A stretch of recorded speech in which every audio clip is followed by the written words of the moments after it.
હવે અત્યારે જો ઓનલાઈન પણ આપણું એટલું ચાલે છે, ઓફલાઈન ચાલે છે, તો ઓનલાઈનની બદલે તમે કેમ ઓફલાઈન પસંદ કર્યું? ઓનલાઈન એઝ અ ગર્લ તરીકે તમે ઘરે બેઠા વ્યવસ્થિત તૈયારી કરી જ શકે, તો કેમ ઓફલાઈન જ પસંદ કર્યું તમે? ઓફલાઈન પસંદ કરવાનું રીઝન એ હતું કે અહીંયા એવું વાતાવરણ આપણને મળી રહે કે ક્લાસમાં બધા હોય, સાથે ચર્ચા કરીએ, ટેસ્ટ આપે, એ બહુ સૌથી ઇમ્પોર્ટન્ટ છે. વેબ સંકુલમાં જે ડેલી ટેસ્ટ લેવાતા હતા એમને બહુ બેનિફિટ આવ્યો. ટેસ્ટ લેવાય, કોમ્પિટિશન થતું હોય 100%. ક્લાસમાં, પછી તમારે જે ટોપ 5માં નામ આવતું એના લીધે બી ઘણા ખરાને ફાયદો થાય. અને આપણે તો યાદ છે કે જે ટોપ 5 એના બોર્ડ ઉપર આપણે હા, એ ફોટા બી બોર્ડ ઉપર જે લગાવી. નામ લગાવતા હતા એની માટે વધારે મહેનત બધા કરે કે નહીં મારું નામ બી બોર્ડ ઉપર આવવું જોઈએ. એટલે એ જે ક્લાસનું જે વાતાવરણ છે એ ઘરે બેઠા તો ના જ મળે. ના મળે. અને ક્લાસમાં જે સર જોડે આપણે ફિઝિકલી કંઈ બી પ્રોબ્લેમ હોય તો એમની જોડે ડાઉટ સોલ્વ કરી શકીએ છીએ. એમને કંઈ બી ક્વેરી હોય તો એની ટાઈમ એ લોકો સોલ્વ કરી આપે છે. એટલે ઓફલાઈન બેચનો તો બહુ બેનિફિટ, એટલે જ મેં ઓનલાઈન કરતાં ઓફલાઈન પ્રિફર કર્યું.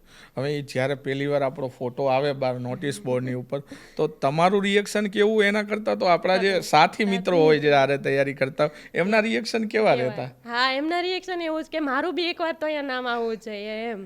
અને મારું તો એકવાર એવું થયું હતું કે મારે એક ટેસ્ટ સ્કીપ થઈ ગયો તો એના લીધે હું ટોપ 5માંથી નીકળી ગઈ હતી. તો બી મને એટલું, ત્યારે હું ક્લાસમાં રડી ગઈ હતી, મારું નામ ટોપ 5માં નહોતું આવ્યું. અને સર બી મને બહુ બોલ્યા હતા એ દિવસે, પણ મારે જો એક રીઝન હતું એના લીધે હું આવી નથી શકી ટેસ્ટ. બાકી ઓફલાઈનની બેચ એટલે તમને જે મોક ટેસ્ટ છે, તમારા જે આજુબાજુના સ્ટુડન્ટ તમે જે ડિસ્કશન કરતા હોય અને વાત કરી, કોમ્પિટિશન એક જાતની હોય જ ને કે તમે કેટલું વાંચ્યું, અમે કેટલું વાંચ્યું. ઓફલાઈન મળતા હોય એટલે બધી ડિસ્કશન થતી હોય. હવે અહીંયા જ્યારે આપણે આવી તો આખો માહોલ નવો હોય, મિત્રો નવા, ફેકલ્ટી બધા નવા, તો નવા મિત્રો પણ બન્યા હશે. તો આ મિત્રોનો રોલ ઓફલાઈન ક્લાસમાં કેવો રહ્યો તમારી સાથે? મિત્રોનો રોલ તો બહુ જ અગત્યનો છે કે સારા મિત્રો મળે તો તમને આગળ લઈ જાય, 100%. પણ નહીં તો પછી તમારે એમના જોડે તમે બી એમના સાથે જેવા. પણ મને જેટલા બી મિત્ર મળ્યા, જેટલા બી ફ્રેન્ડ્સ મળ્યા, બધાએ મને બહુ જ સપોર્ટ કર્યો છે. ગ્રુપ ડિસ્કશન હોય કે ગમે તે હોય, બહુ જ સપોર્ટ. જ્યારે બી હું કોઈ બી દિવસ આપણે લો ફીલ કરતા હોય કે એવું કંઈક હોય કે હવે વાંચવાનું મન નથી થતું તૈયારીમાં, અમુક વાર ઘણી વાર એવા વિચારો મગજમાં આવતા હોય આપણને કે હવે મારું શું થશે, નહીં થાય તો શું થશે, ઘરે હું બધાને શું કહીશ, બધા આટલી આશા લઈને. ત્યારે ફ્રેન્ડ સર્કલ બહુ કામ લાગે છે. એ લોકોએ બહુ મોટિવેટ કર્યા કે આમ બધાને વિશ્વાસ જ ના તારાથી તો થઈ જ જશે, ના કેમ થાય. એટલે ફ્રેન્ડ સર્કલનો તો બહુ અગત્યનો રોલ છે. એટલે એને હું એવું નથી કહેતી કે બધું એવોર્ડ કરો, તમે બધા જોડે એક્ટિવ રહો અને તૈયારી બી તમે કરી જ શકો છો. એટલે મિત્રો એવા કે આપણી સાથે હોય, આપણી સાથે ચીલ પણ કરે, સાથે આપણને બૂસ્ટ પણ કરે. કેમ કે આપણે મમ્મી પપ્પાની સાથે અહીંયા નથી રહેતા, તો ઘણીવાર કેવું કે આપણને કોકની જરૂર હોય તો આ મિત્રો આપણને બૂસ્ટ કરે, બકઅપ કરીએ કે તો થોડો કોન્ફિડન્સ આવી જાય.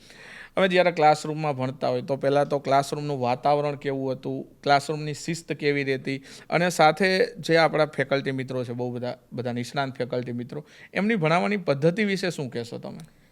ક્લાસરૂમનું વાતાવરણ તો ડિસિપ્લિનમાં તો વેબ સંકુલમાં કંઈ કહેવું જ ના પડે. ડિસિપ્લિનમાં તો ફર્સ્ટ નંબર જ હતું. મતલબ અમે જ્યારે એન્ટ્રી લેતા ત્યારે બી ઓલું થંબ ફિંગરપ્રિન્ટ કરીને જ આવવાનું, એટલે આપણી અટેન્ડન્સ પાછી ઘર સુધી જતી હતી. એટલે કે ઘરે બી ખબર પડે કે તમે આયા છો કે નહીં. એ બહુ સારું હતું. મતલબ ઘરવાળાને ખબર પડે કે આપણું બાળક જાય શું કરે છે. અને ક્લાસમાં ડિસિપ્લિન, શિસ્ત, એ બધું તો એમના માટે તો વેબ સંકુલ ફેમસ છે જ, એમના તો કંઈ કેવું જ મળે. અને ક્લાસ ફેકલ્ટીઝની વાત કરીએ તો ક્લાસ ફેકલ્ટીઝમાં તો બધાનો સપોર્ટ બહુ જ સારો છે. તમે જ્યારે બી એમને ક્વેશ્ચન કોઈ બી ક્વેરી કરવા જો એની ટાઈમ એ કોઈ દિવસ ના નહીં. એમની પાસે ટાઈમ નહીં હોય તો એમ કહેશે કે અમારા નંબર ઉપર તમે મને મેસેજ કે કોલ કરી દેશો, પણ એ કોઈ દિવસ તમને નેગેટિવ રિપ્લાય તો ક્યારેય નથી મળતો. અને બધી જ ફેકલ્ટીઝનો બહુ સપોર્ટ છે. અને ક્લાસ નોટ્સ બધાની બહુ કામ આવી છે. મેં તો ક્લાસ નોટ્સમાંથી જ વાંચ્યું છે, બધા સબ્જેક્ટની મેં ક્લાસ નોટ બનાવી હતી.